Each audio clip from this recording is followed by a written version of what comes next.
primer relato.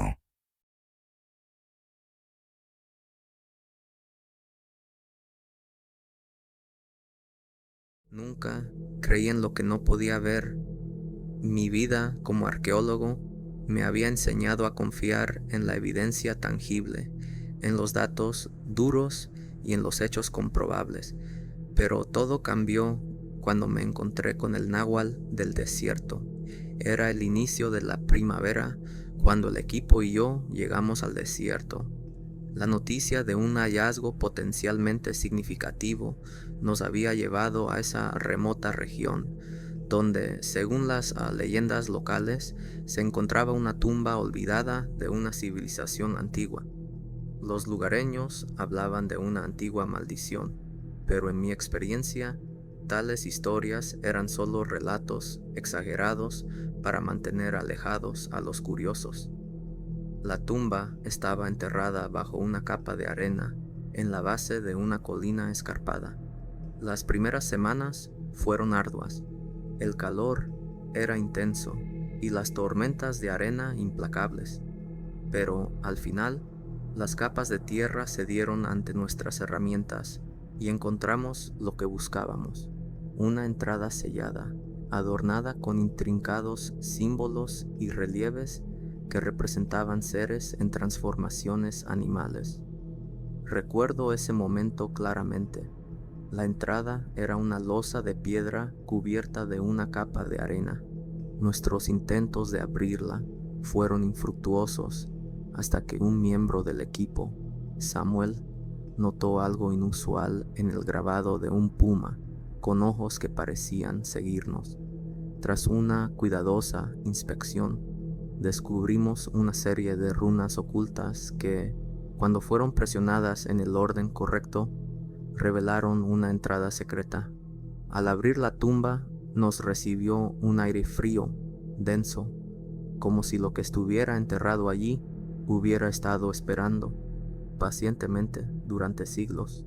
La cámara interior estaba adornada con murales que contaban la historia de un líder venerado, un nahual.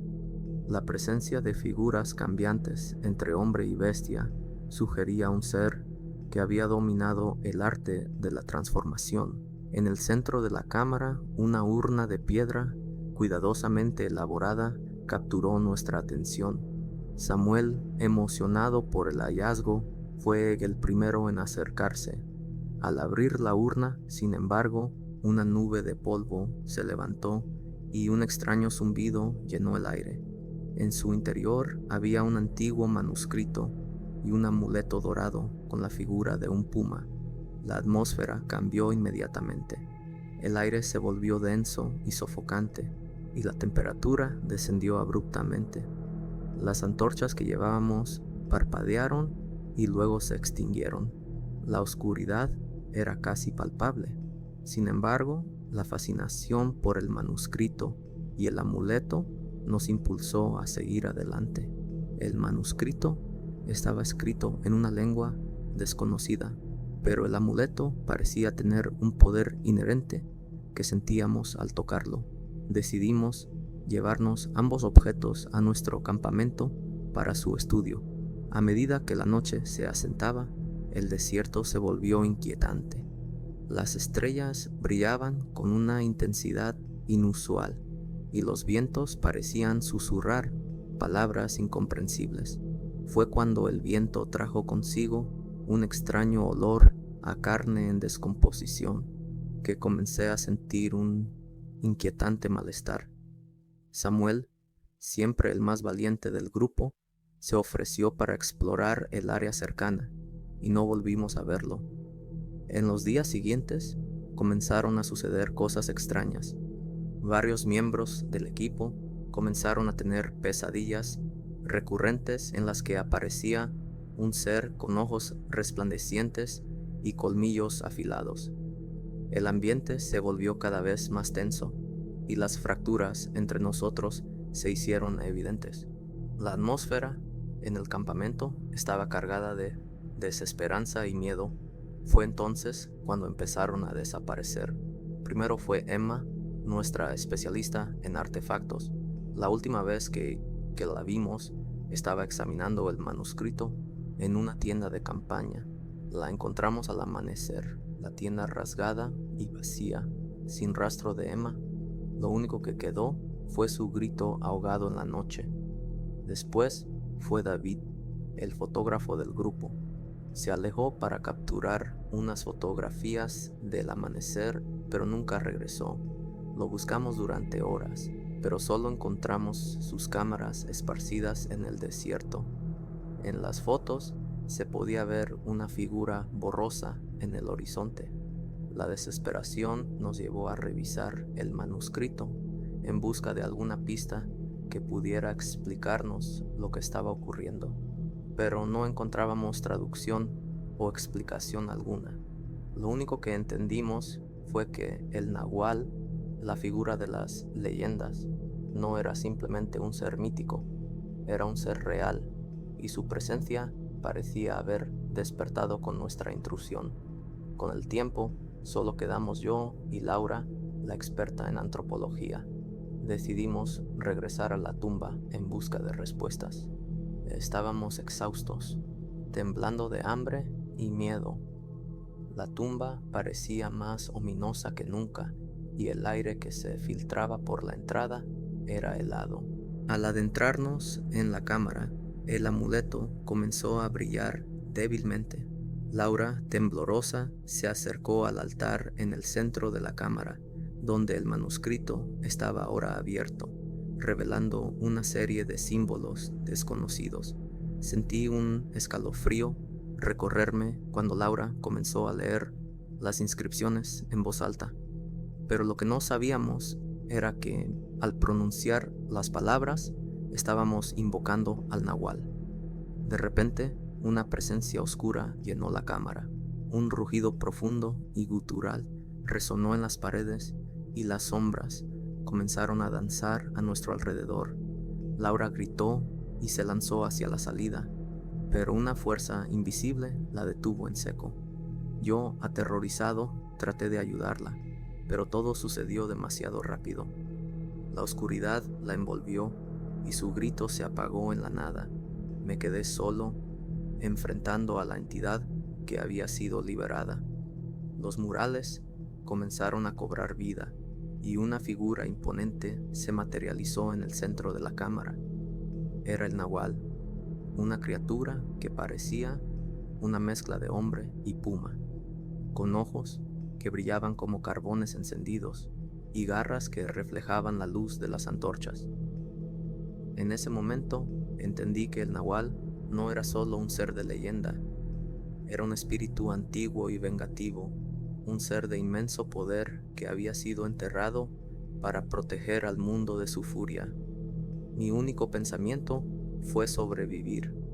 Corrí fuera de la tumba y hacia el desierto, guiado solo por el instinto. El desierto estaba en completo silencio, excepto por el sonido de mis pasos desesperados en la arena. Cada vez que miraba hacia atrás, veía la figura del náhuatl acercándose, sus ojos iluminando el camino en la oscuridad. Mi corazón latía con fuerza y mis piernas se sentían pesadas como plomo. Finalmente, después de lo que pareció una eternidad, alcancé el campamento. La figura del nahual se desvaneció en la oscuridad cuando el primer rayo de luz del amanecer apareció en el horizonte. Exhausto y desorientado, logré llegar a la carretera principal y ser rescatado por un grupo de turistas que pasaban por allí. Nunca volví a mi vida anterior. La experiencia me dejó marcado para siempre. Los colegas que perdí en el desierto nunca fueron encontrados, y el manuscrito y el amuleto fueron perdidos en el caos de nuestra huida. La historia del náhuatl del desierto se convirtió en una leyenda más, y yo, el único sobreviviente, me convertí en una advertencia viviente de los horrores que se pueden desatar al profanar lo sagrado. Hoy en día no me atrevo a mirar un desierto sin sentir un profundo y aterrador escalofrío. En mis sueños, el nahual sigue persiguiéndome, recordándome que algunas historias no son solo cuentos de hadas, sino advertencias terribles de lo que acecha más allá de lo que podemos ver.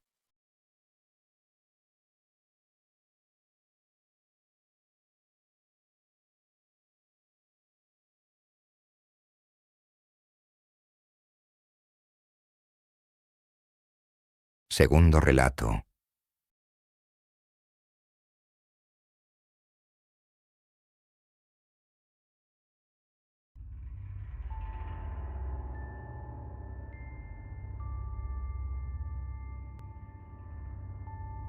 Lucas siempre fue un tipo curioso, un programador de 30 años que había aprendido a moverse en la Deep Web como pez en el agua. Lo que empezó como un pasatiempo para encontrar cosas raras y software exclusivo, pronto se convirtió en una obsesión por descubrir los misterios más oscuros y ocultos de la red. Esa noche, Lucas navegaba por un foro que había encontrado días antes. Estaba casi desierto, con apenas un puñado de usuarios activos. Sin embargo, uno de los temas más recientes captó su atención. Hablaban de una transmisión en vivo, algo que supuestamente mostraba una habitación abandonada en tiempo real. La mayoría lo había descartado como un experimento artístico o un video pregrabado, pero algunos usuarios juraban que lo que mostraba esa cámara era mucho más perturbador. Intrigado, Lucas siguió el enlace que alguien había dejado. El sitio tardó en cargar, como si se resistiera a mostrarle lo que guardaba. Cuando finalmente apareció la imagen, lo primero que sintió fue un escalofrío. La pantalla mostraba una habitación vieja y polvorienta, con muebles cubiertos de polvo y una lámpara que apenas iluminaba. No había nada fuera de lo común, pero algo en la atmósfera lo puso en alerta. Era como si esa habitación tuviera un peso, una presencia que se sentía más allá de lo visible. Al observar con más detalle, Lucas notó algo raro. El ángulo de la cámara se movía de vez en cuando, como si alguien la estuviera manipulando. No había sonido, pero el silencio era tan opresivo que Lucas sentía como si un zumbido constante le llenara los oídos. Pasaron unos minutos y, de repente, la cámara enfocó un espejo que no estaba allí antes. El reflejo mostraba la habitación, pero había algo más. Unos ojos oscuros que miraban directamente a la cámara. No había cuerpo, solo esos ojos, llenos de una oscuridad que parecía absorber la luz de la pantalla. Lucas parpadeó, intentando procesar lo que veía. Cerró la transmisión y se alejó de la computadora. Caminó por su apartamento tratando de calmarse, pero el miedo seguía allí, pegado a él como una sombra. Se preparó un café, pero no podía dejar de pensar en esos ojos, en esa sensación de ser observado. Regresó a su escritorio, convencido de que había sido una ilusión, algo que su mente había inventado. Pero cuando reabrió la transmisión, el espejo seguía allí, y los ojos también. Esta vez, la cámara mostraba algo más, un libro tirado en el suelo, un libro que Lucas reconoció de inmediato. Era un libro que había perdido de niño, uno que su abuelo le leía antes de dormir, lleno de historias de miedo. Lucas sintió que su corazón se aceleraba. ¿Cómo podía estar ese libro en esa habitación? ¿Cómo era posible que alguien recreara un objeto tan personal, un detalle que solo él conocía? El miedo empezó a transformarse en algo más. Pánico. Intentó cerrar la transmisión, pero la computadora no respondía.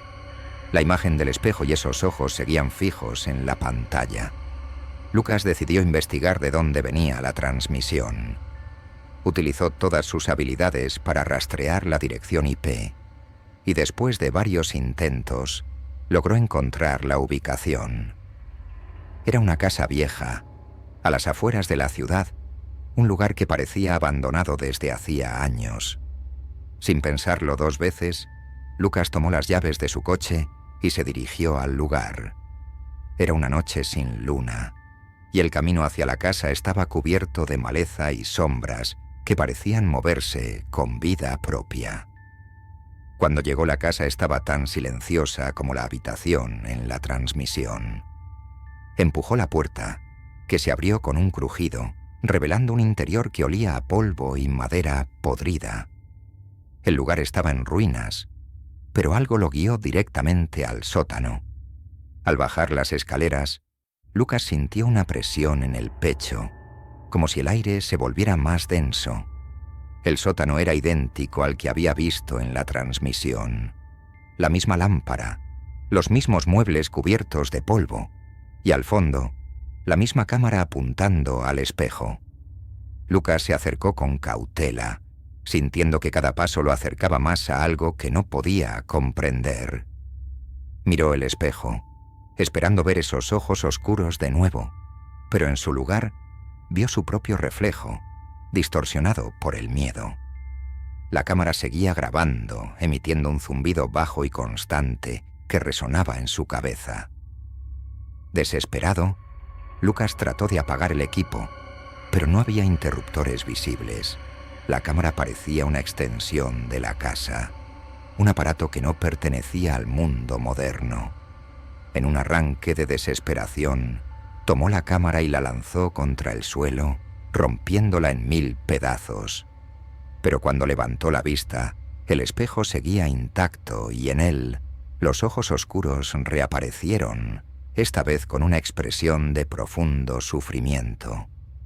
Fue entonces cuando Lucas entendió.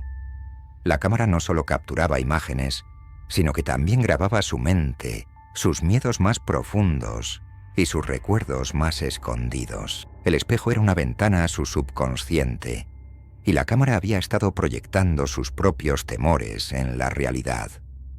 El miedo se convirtió en pánico, y el pánico en desesperación. Lucas intentó escapar del sótano, pero la puerta se cerró de golpe, atrapándolo en la oscuridad. Sintió que algo lo observaba, algo que no era humano, una presencia que había estado esperando pacientemente el momento de revelarse. En un último intento de sobrevivir, Lucas gritó, pero su voz fue absorbida por el silencio opresivo del sótano.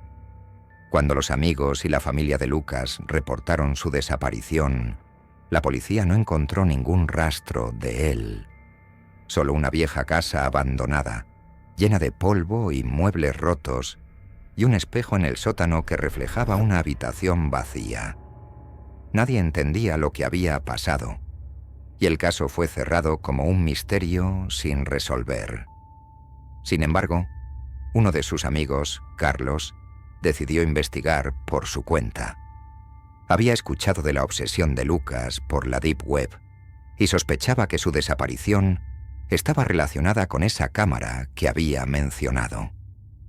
Con determinación, Carlos siguió las pistas que Lucas había dejado, buscando en los mismos foros y sitios oscuros. Carlos, al igual que Lucas, estaba fascinado por el misterio y el morbo que la Deep Web ofrecía. Pasó horas investigando, tratando de rastrear el origen de la transmisión. Encontró numerosos foros y discusiones sobre el tema, pero nada que le diera una pista clara. Sin embargo, algo en los comentarios de los usuarios le llamó la atención. Mencionaban un libro viejo y un espejo extraño, detalles que coincidían con los objetos que Lucas había encontrado en la transmisión. Eventualmente, Carlos encontró la transmisión, la misma que Lucas había visto. Pero lo que Carlos vio lo dejó helado.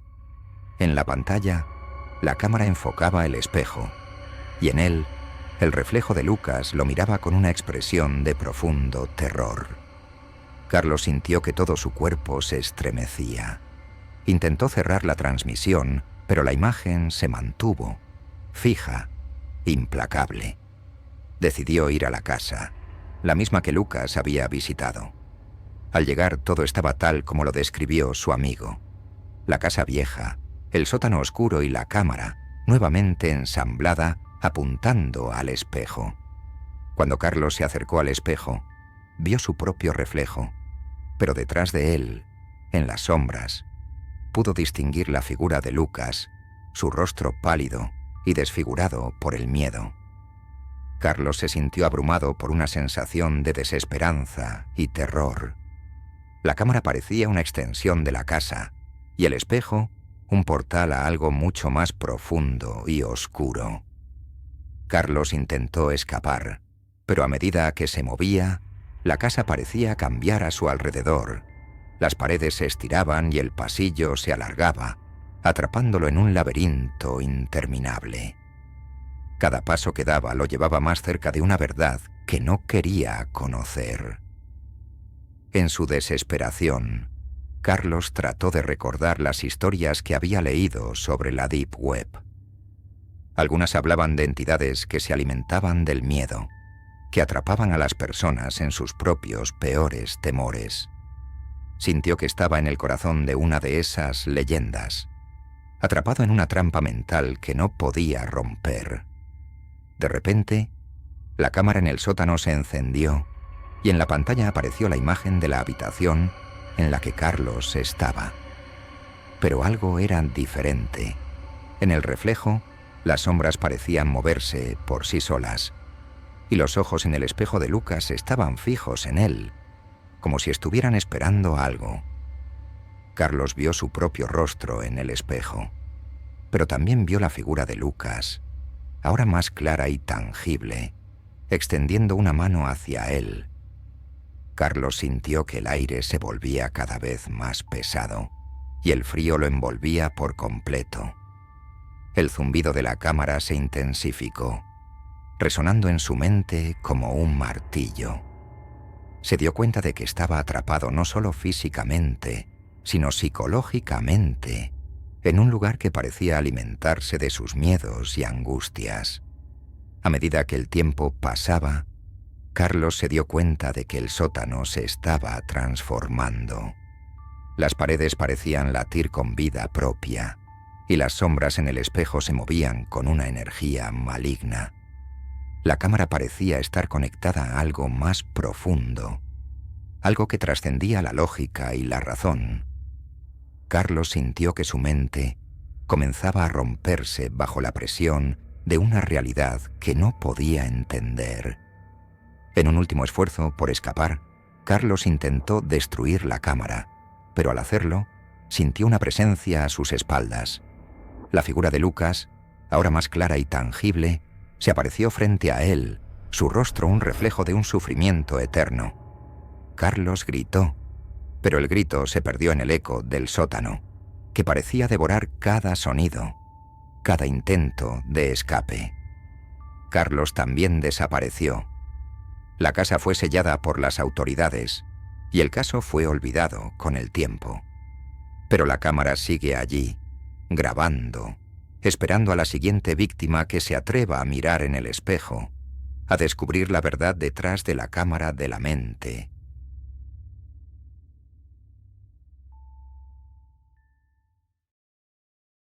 Tercer relato.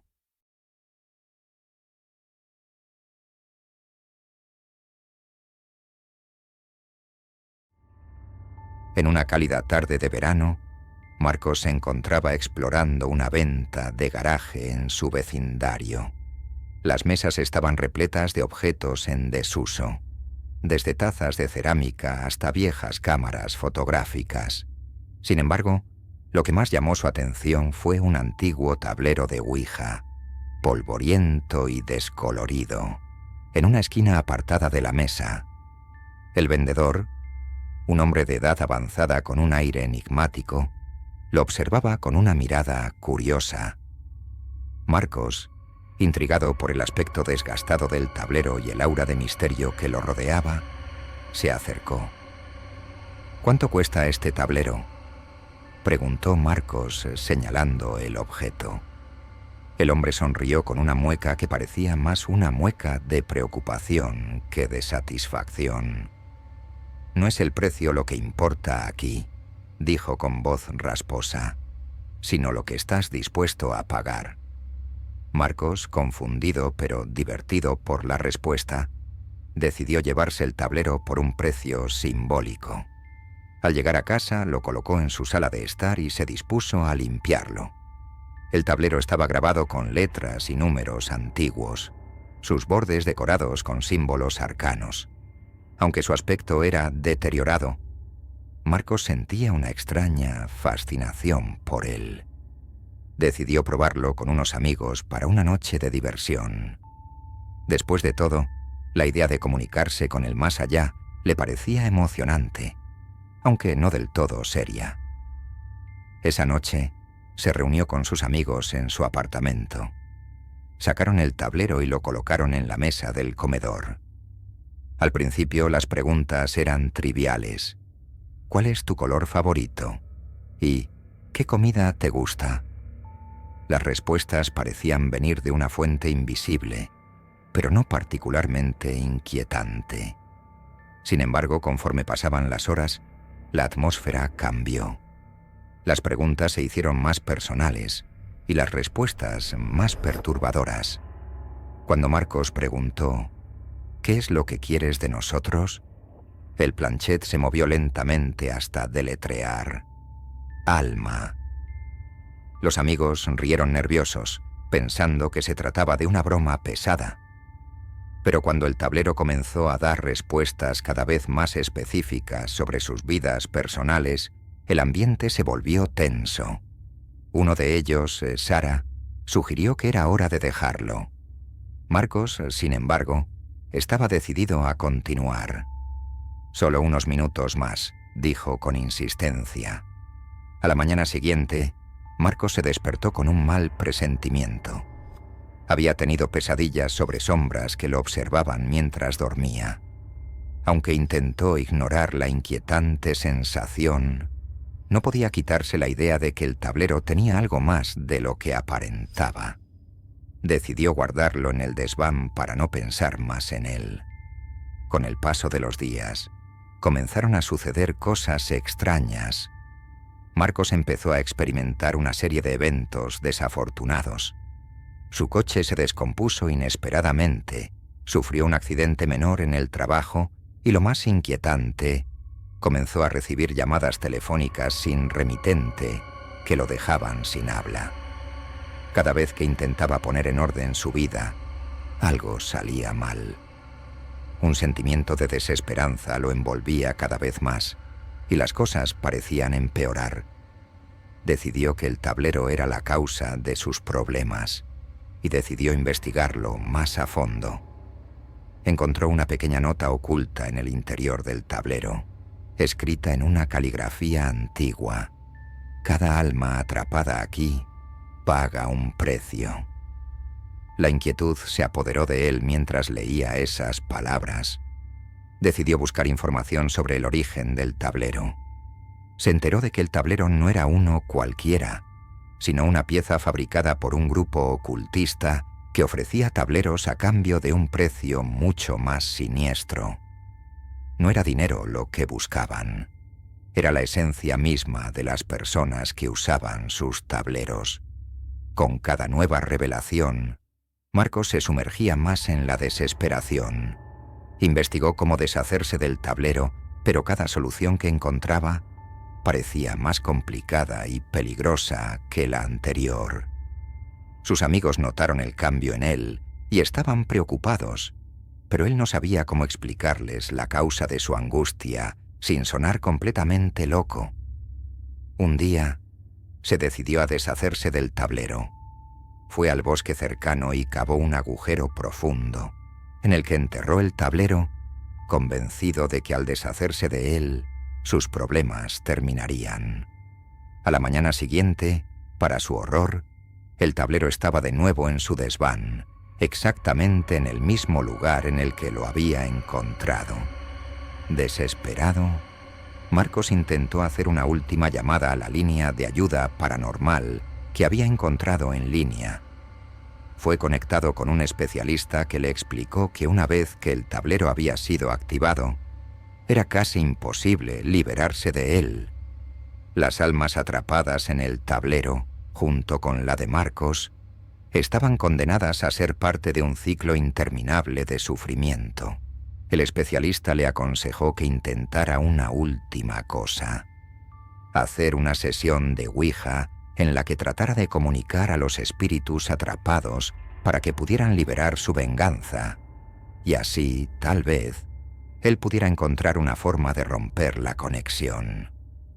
Marcos, con el corazón en la mano, se preparó para esta última tentativa. En la noche, se sentó frente al tablero con las manos temblorosas. Encendió una vela y colocó el planchet sobre el tablero. Preguntó con voz temblorosa: ¿cómo puedo liberarme de esta maldición? El planchet se movió lentamente, deletreando: no hay escape. Marcos sintió un escalofrío recorrer su cuerpo. A medida que las horas pasaban, el tablero parecía cobrar vida propia. La vela parpadeaba y sombras inquietantes danzaban a lo largo de las paredes. Su miedo crecía con cada minuto que pasaba, y el aire parecía volverse más denso. Sintió que algo estaba tratando de salir del tablero, algo oscuro y malévolo. A la medianoche, cuando el reloj dio las 12 campanadas, se escuchó un ruido sordo en el piso de arriba. Marcos subió con cautela, temblando de miedo. Al llegar al desván, encontró el tablero en el suelo, el planchet moviéndose por sí solo. Antes de que pudiera reaccionar, una sombra emergió del tablero y se abalanzó sobre él. El último recuerdo de Marcos fue el frío helado que lo envolvía y la sensación de estar siendo arrastrado hacia un abismo oscuro. El tablero estaba nuevamente en su lugar, silencioso y aparentemente inofensivo, como si nada hubiera pasado. Sus amigos, alarmados por la falta de contacto con él, decidieron ir a su apartamento. Encontraron el lugar en completo desorden, pero no había señales de Marcos. El tablero de Ouija estaba en la sala, su superficie brillando a la luz de la luna que entraba por la ventana rota. No había rastros de Marcos, ni de su lucha, ni de su angustia.